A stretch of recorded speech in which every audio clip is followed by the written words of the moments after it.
Good morning friends, welcome to short hand smart learning. आज की dictation 80 शब्द प्रति मिनट डिक्टेशन, जो कि एक एसएससी स्टेनोग्राफर और आरआरबी जैसे सभी प्रकार के स्किल एग्जाम की दृष्टि से अति महत्वपूर्ण है। तो डिक्टेशन को अंत तक लिखें और इसका ट्रांसक्रिप्शन भी जरूर करें और हमें कमेंट करके बताएं कि आपको डिक्टेशन कैसी लगी। अगर आप इस डिक्टेशन को 100 शब्द प्रति मिनट में लिखना चाहते हैं तो इसकी प्लेबैक स्पीड 1.25 करके भी आप इसे 100 शब्द प्रति मिनट में भी लिख सकते हैं।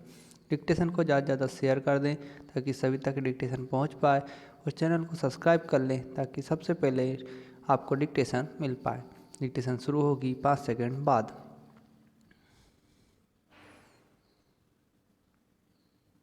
स्टार्ट। सभापति महोदय, वित्त मंत्री महोदय ने जो बजट सदन के सामने प्रस्तुत किया है वह बहुत ही बुद्धिमानी के साथ तैयार किया हुआ बजट है।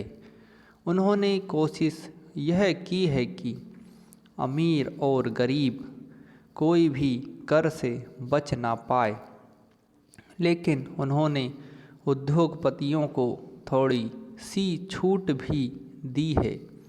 जो बड़े बड़े पूंजीपति लोग हैं उनको कर से मुक्त किया है, कुछ सुविधाएं दी हैं। मैं नहीं समझ पाया हूँ कि ऐसा उन्होंने क्यों किया है। वह जो चाहेंगे उसको करेंगे, लेकिन मैं भी जो सोचता हूँ उसको आपके सामने रखना चाहता हूँ। पैराग्राफ। इस विषय पर 3-4 दिन से चर्चा हो रही है। मैंने उसको सुना है। इस या उस पक्ष के किसी भी माननीय सदस्य ने यह निवेदन नहीं किया है कि खाद और पंपिंग सेट के ऊपर जो कर लगाया गया है वह उचित है। सभी ने यह कहा है कि उसको माफ़ कर दिया जाना चाहिए। जब सारे सदन के लोग, सभी प्रतिनिधि एक आवाज़ से कहते हैं कि खाद और पंपिंग सेट के ऊपर कर ना लगाया जाए, तो मैं समझता हूँ कि उनको इस बात को मान लेना चाहिए। ऐसी कोई बात नहीं की जानी चाहिए जिससे किसान रुष्ट हों, उनके उत्पादन में बाधा पड़े। पैराग्राफ। भारत गांवों में बसता है। 80% लोग गांवों में रहते हैं। हम गांधी जी के विचारों का अनुपालन करते हैं। गांधी जी ने जो कुछ भी कहा गांव के लोगों के लिए कहा, ग्रामीण जनता के लिए कहा। उन्होंने गांवों के लोगों को उठाने की बात कही। कोलकाता, चेन्नई, मुंबई, दिल्ली आदि शहरों के रहने वाले लोगों को ही उन्नति हो और गांवों में रहने वालों की ना हो, ऐसा उन्होंने कभी नहीं कहा। वित्त मंत्री महोदय भी गांधी जी का शिष्य अपने आप को कहते हैं और उनका रूप अपने रूप में देखते हैं, और वह है भी। इसलिए उनका यह कर्तव्य होना चाहिए कि गांधी जी के विचार के अनुसार वह सारे देश में मद्य निषेध को कार्यान्वित करें। क्योंकि हमारा कृषि प्रधान देश है, इसलिए वह पशुधन को बढ़ाएं, उन्नति की व्यवस्था करें और सारे देश में गौवध को बंद कर दें। सरकार ने यह संकल्प लिया है कि हिंदुस्तान में समाजवादी समाज और लोक कल्याणकारी राज्य की स्थापना की जाएगी। इस समय देश में आर्थिक विषमता अधिक है। पैराग्राफ।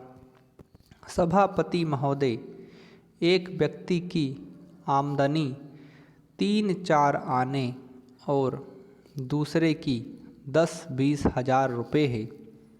अगर वित्त मंत्री महोदय इस विषमता को दूर नहीं करेंगे तो समाजवाद का नारा बिल्कुल कोरा और कागजी सिद्ध होगा। इस देश में 8-10 करोड़ हरिजनों का एक ऐसा वर्ग है जिसकी आर्थिक स्थिति बहुत गिरी हुई है। इस बजट में उनकी उन्नति और कल्याण की योजनाओं का समावेश होना चाहिए। वित्त मंत्री ने 1500 करोड़ रुपए के जो कर लगाए हैं उनसे देश के आम आदमियों की हालत खराब हो गई है। मुझे इस बात की बड़ी प्रसन्नता है कि योजना के अंतर्गत देश में विकास कार्य हो रहा है और अब हम इस दिशा में जो कुछ कर पाए हैं वह प्रशंसनीय है। लेकिन मुझे दुख के साथ कहना पड़ रहा है कि जहां कृषि के क्षेत्र में उत्पादन बढ़ रहा है, उद्योगों के क्षेत्र में उत्पादन बढ़ रहा है, देश की संपत्ति बढ़ रही है, हर आदमी की औसत आय भी बढ़ रही है, फिर भी हमारे यहाँ की पुरानी गरीबी बिल्कुल नहीं हटी है। मैं समझता हूँ कि यह इस सदन के लिए और सरकार के लिए विचार करने का विषय है कि क्या कारण है कि जब हम 55 वर्ष से अपने देश की गाढ़ी कमाई का रुपया और दूसरे देशों से कर्ज लेकर बड़ी बड़ी रकमें देश के विकास के लिए खर्च कर रहे हैं और देश में धन भी पैदा हो रहा है, तब भी देश में जो लोग गरीब हैं उनकी गरीबी दूर नहीं हो पा रही है। क्या यह आश्चर्य की बात नहीं है? मैं समझता हूँ कि इस पर विचार किया जाए। पैराग्राफ। यह ठीक है कि हम समाजवाद के रास्ते पर जा रहे हैं, लेकिन समाजवाद के रास्ते पर ठीक ठीक चलें तो भी हम यह अनुमान नहीं लगा पाते कि कितने वर्षों में हमारे देश की गरीबी दूर होगी। यह ठीक है कि हम योजना के तरीके पर काम कर रहे हैं, लेकिन इस बात को देखने की आवश्यकता अब पैदा हो गई है कि देश में जो धन पैदा होता है वह कहाँ जाता है। इतनी प्रगति होने पर भी हम देखते हैं कि गरीबी दूर नहीं हो पा रही है। गरीबों को खाने के लिए अन्न नहीं मिलता, पहनने के लिए कपड़ा नहीं मिलता, इसका क्या कारण है? यह गंभीरतापूर्वक सोचने की बात है।